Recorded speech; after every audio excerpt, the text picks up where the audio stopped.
den er super fed. Det er ikke ret meget tons, den er utrolig teknisk.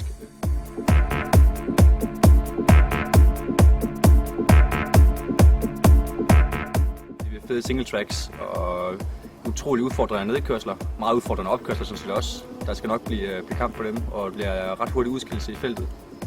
Det kan man være sikker på. De er utrolig stejle og utrolig hårde.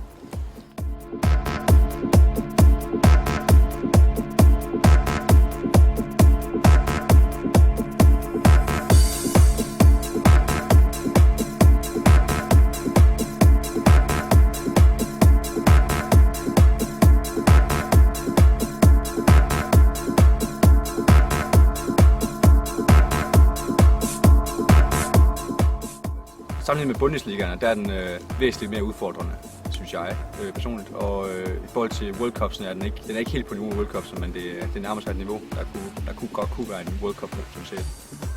Nu har jeg så kørt Offenburg og Hoflitze, og det er selvfølgelig nogle sindssyge ruter, men den her den er næsten på niveau med dem.